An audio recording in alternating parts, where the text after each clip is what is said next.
What's up, everybody?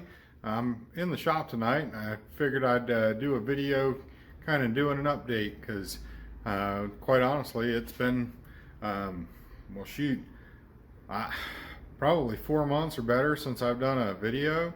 Well, let's see, it's October. No, geez, it's probably been more like 6 months. So I figured I'd do a video kind of updating everybody on some stuff. As you can see behind me, I'm in a much bigger space than I was on my last video. The carport project, enclosing that, was something I was hoping to do over the summer, and I had some help from a neighbor and some of his buddies, and we were able to get the shop enclosed. Here, I'll turn you around so I'll give you a quick little tour of what we did. So it's dark outside, so I'm not gonna do an outside tour really. There's not much to see anyways. But it is a 24 by 24 space, and the existing structure was already here, so you can see like the roof it's a little bit older. I think this was originally built in the early 90s. So, and then you can see like where those white uprights are. Those are the existing posts, and then we just enclosed everything.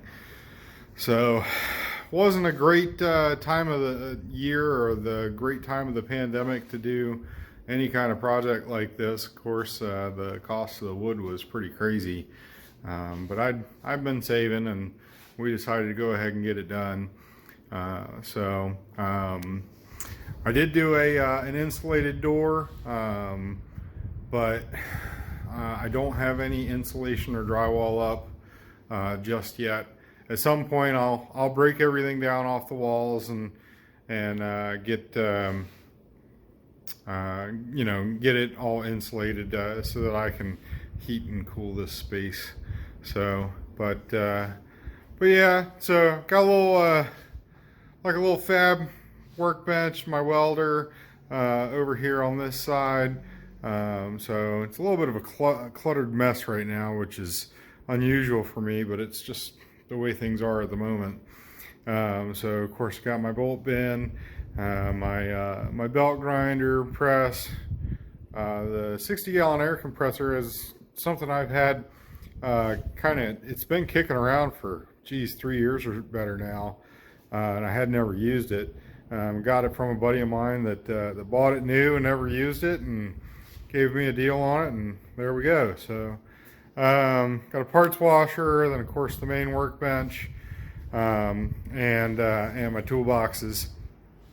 So if you'd seen in the other videos, the toolbox used to live under that part of the workbench, and I'll be honest, I kind of like having the extra counter space. So for now, I've got it sitting over here, and I have to take it off the wheels in order to be able to put it under the workbench. So I'm avoiding doing that, to be honest. So, but overall, I'm pretty happy with it. So since the last video that you saw, I think I was still doing the all of the tubular front end stuff on the car, and I mean, I'll be honest, I'm all through with it. The car's been back together, and we've even been to the racetrack a couple of times.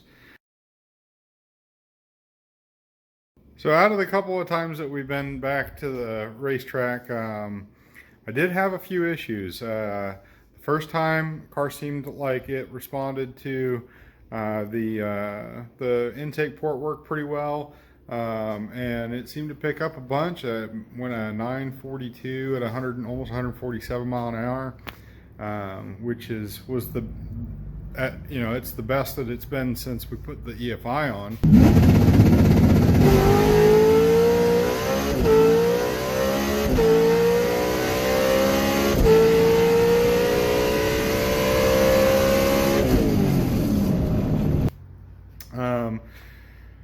But it burned up like 6 exhaust push rods.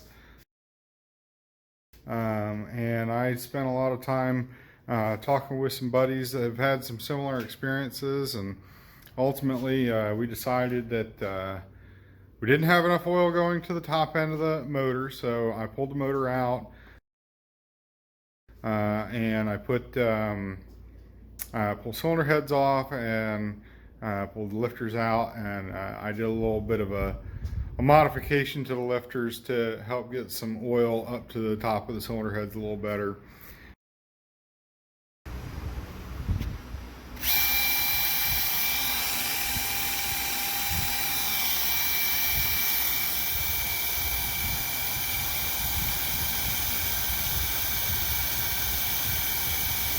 I also talked to a couple guys about, well, specifically I talked to Manton about push rod material, and it sounds like the push rods that I was using, they weren't hard enough, and Manton went through, geez, those guys spent probably closer to 45 minutes on the telephone with me explaining a bunch of different metallurgy and the importance of making sure that the push rod is harder than the adjuster, and so ultimately I ended up grabbing 8 exhaust push rods from those guys and put it all back together.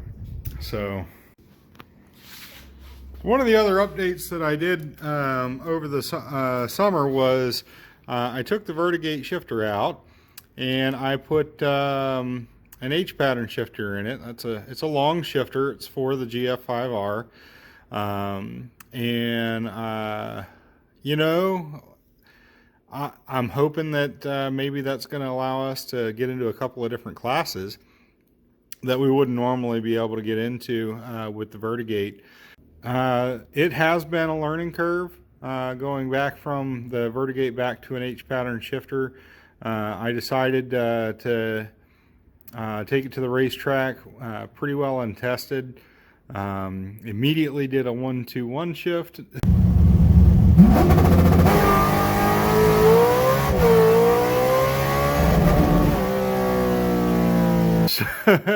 And then I started having other problems that was not shifter related. So that brings us back to the latest update. As most everybody knows, the car's been fitted with a set of Terminator Stealth throttle bodies on top of a high ram that also was using multi-port fuel injection, and we were splitting the fueling between the two, trying to take some advantage of some atomization and evaporative cooling effects and stuff like that. And that was, you know, I got to be honest, that was there's a lot to trying to do that, and as kind of an EFI novice, at least when it comes to race car stuff, there was a lot more than I understood. I had a couple of really smart guys involved helping me out, and major kudos to those guys putting up with my ideas and their willingness to hop right into a remote session and help me figure it out. But I started having some pretty big anxiety about it, mainly due to just not knowing what I was doing, and I really needed to be able to go back to something that I understood better, so that I could make good, quick, educated changes if I needed to.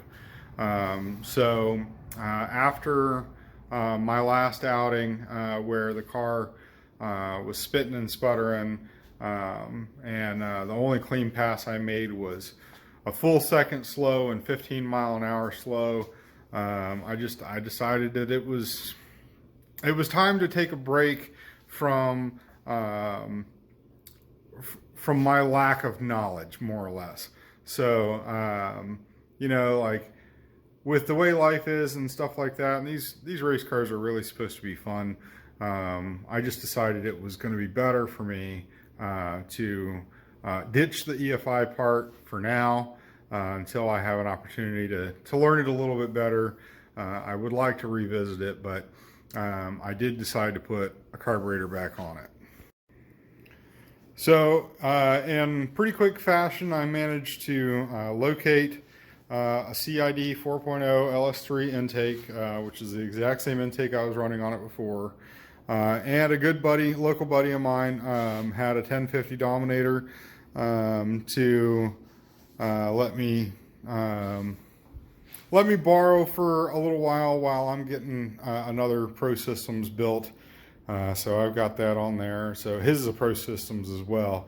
But yeah, so I got a couple idle clips, a couple rev clips and stuff like that I'll put in here as well.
And I did go ahead and I've driven the car, so I'll try and take you guys on a ride with me here, maybe in the next video.